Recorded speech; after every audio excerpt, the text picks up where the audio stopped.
Salut à tous, c'est Julien de chez Kojo Coffee. Je suis ravi de vous retrouver pour cette nouvelle vidéo aujourd'hui en ce magnifique jour de printemps. On a une belle lumière, je ne sais pas si ça se voit bien sur la vidéo, mais en tout cas c'est baigné de lumière ici. On nous demande souvent quel matériel acheter pour faire du super café à la maison sans avoir besoin d'attendre de pouvoir débloquer son deuxième pilier. Dans la vidéo d'aujourd'hui, nous vous présentons deux magnifiques kits démarrant à 100 francs ou 100 euros. On est parti. Alors les deux méthodes que nous vous proposons aujourd'hui sont respectivement la French Press et l'Aéropress. Ce sont deux méthodes dites d'infusion dans lesquelles le café va rester en contact avec l'eau pendant tout le temps de la préparation, par opposition aux méthodes dites de percolation comme la V60 dont vous avez peut-être entendu parler, pendant lesquelles l'eau va se retrouver dans un filtre, le plus souvent en papier, et percoler à travers un gâteau de café pour se retrouver dans une tasse ou une carafe à la fin, de telle sorte que le temps de contact entre l'eau et le café ne dure que le temps de la percolation. Alors de manière générale, ces deux méthodes proposent des cafés fins, aromatiquement vraiment intéressants, avec un corps assez prononcé. Là encore, prononcer ce corps en comparaison avec les méthodes dites de percolation. On va avoir malgré tout une différence dans le sens où une aéropress, de manière normale, on va dire, ça fonctionne avec des filtres papier que l'on va placer derrière l'espèce de filtre noir que je vous montre ici. Je vais vous montrer ça dans un instant. Alors que sur une French press, le filtre est intégré à l'objet et c'est un filtre avec des petites mailles métalliques. Ces différences dans le filtre peuvent paraître anodines, mais elles sont importantes dans le sens où un filtre papier, cela va retenir les huiles et les lipides contenus naturellement dans le café, ce qui va avoir un impact sur le goût, augmenter la clarté aromatique, diminuer aussi un petit peu le poids que vous aurez, le corps du café que vous obtiendrez, donc le poids que vous sentirez sur votre langue, dans le sens où le disque en papier va retenir beaucoup des micro-sédiments, des micro-particules de café, des particules fines qui se retrouveront dans votre tasse en utilisant la French Press. Alors, sur la French Press, le filtre est un filtre métallique.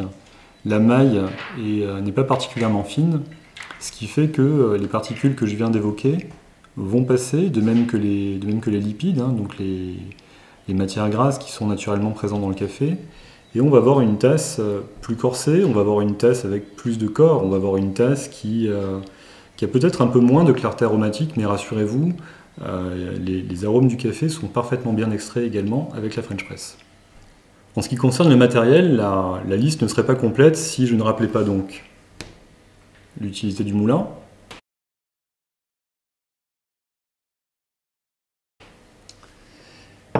et si je ne vous recommandais pas fortement, et ce serait une grave erreur, de ne pas acheter ou de ne pas vous munir d'une balance si vous en avez déjà une. Idéalement, celle-ci est précise à 0,1 g près. C'est mieux. Si pour démarrer, vous avez une balance de cuisine électronique précise au gramme près, ce sera déjà pas mal. Mais c'est vraiment utile. Le compagnon de la balance, si elle n'a pas de chronomètre intégré, c'est votre smartphone pour pouvoir chronométrer ce que vous faites. Ça peut paraître vraiment geek du café ou snob du café de vous parler d'une balance, d'une pesée précise de vos doses, d'une pesée précise de vos infusions et du chronométrage de celle-ci. En vérité, c'est super important parce que ça va vraiment vous faciliter la vie, surtout si vous démarrez.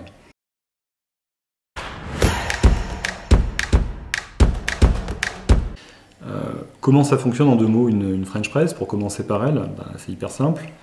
En clair, je vais peser mes grains, les moudre,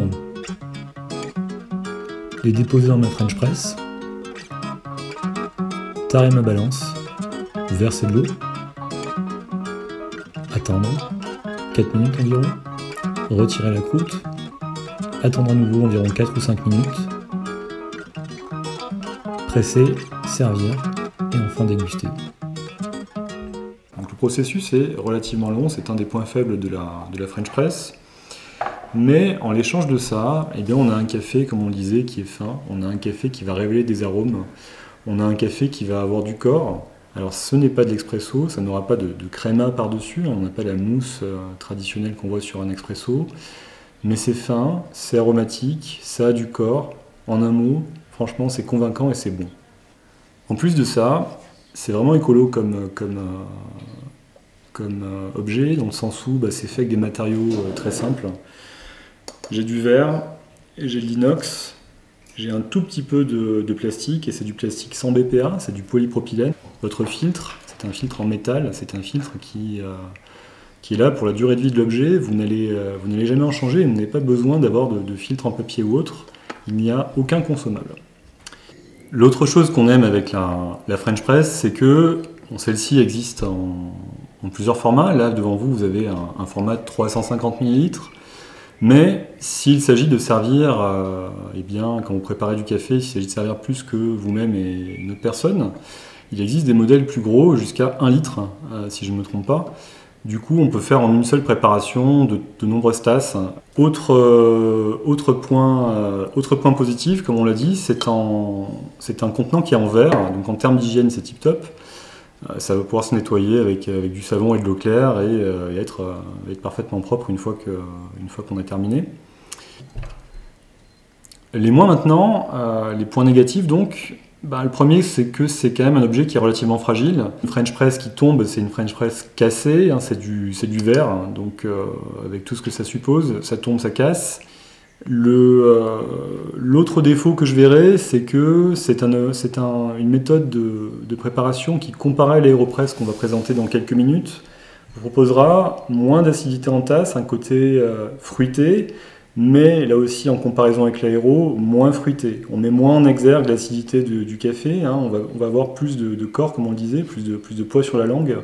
Donc ces deux méthodes qui, à café égal, se distinguent vraiment de cette manière-là. Et le troisième point, je l'ai évoqué très rapidement auparavant en vous expliquant comment on faisait une French, en tout cas les étapes. Oui, une French, c'est long. On parle de 9-10 minutes au total si on compte la préparation. Pour faire des tasses de café, oui, ça commence à faire un petit peu de temps. Et les plus pressés d'entre nous se diront, non, plutôt pour le week-end, mais pas en semaine. Pour le prix d'une machine à capsule d'entrée de gamme, vous pouvez avoir un kit complet pour faire votre French Press, avec à la clé un rapport prix-plaisir imbattable.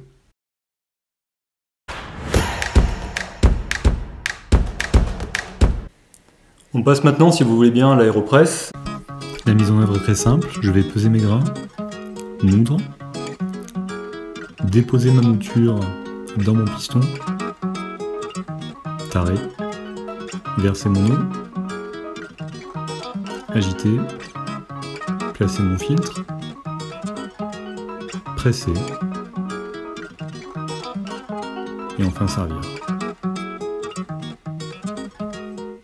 Donc c'est assez facile, la mise en œuvre est très rapide, on parle d'à peu près 3 minutes entre le moment où on commence et le moment où on est servi, donc par rapport à la French Press cela va plus vite. On a également, comme on le disait, au niveau gustatif, une clarté aromatique plus importante qu'avec la French Press, donc si votre café est naturellement fruité, acidulé, l'AeroPress le mettra plus en exergue que ne le ferait la French Press, à plus forte raison si vous optez pour les filtres papier qui sont livrés avec votre AeroPress quand elle est neuve.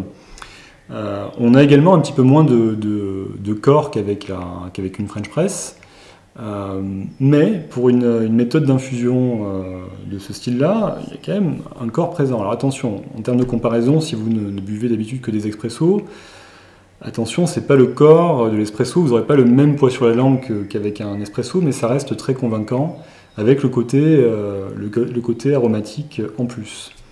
L'autre point que j'aime énormément avec l'AeroPress est dû à sa construction, donc tout plastique. Une AeroPress est virtuellement incassable. On peut partir camper avec, on peut partir en voyage, la jeter dans sa valise. A priori, quand on arrive, elle est toujours en super état. On peut la faire tomber, il ne se passe rien.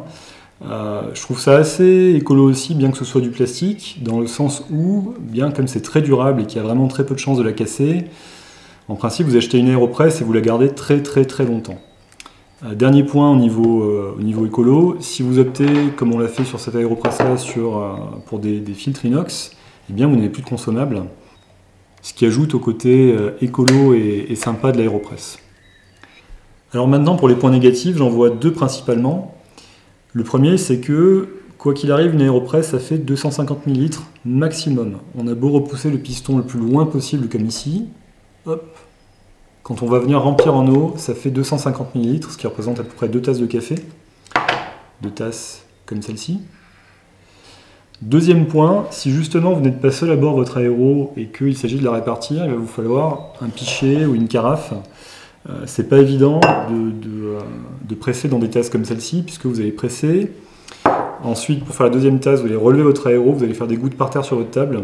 C'est pas très grave, ça s'essuie, mais c'est vrai que quand il s'agit de servir 2 personnes, justement, j'ai une préférence pour utiliser un pichet ou une carafe et venir presser au-dessus du pichet ou de la carafe. Et ensuite, venir servir les 2 tasses que j'avais prévu de préparer. Au moment de faire les comptes, on s'aperçoit qu'une aéropress revient à peu près 20 francs plus cher qu'une French press. Contre ces 20 francs, vous avez une plus grande clarté aromatique et un objet très pratique, durable, car quasiment incassable.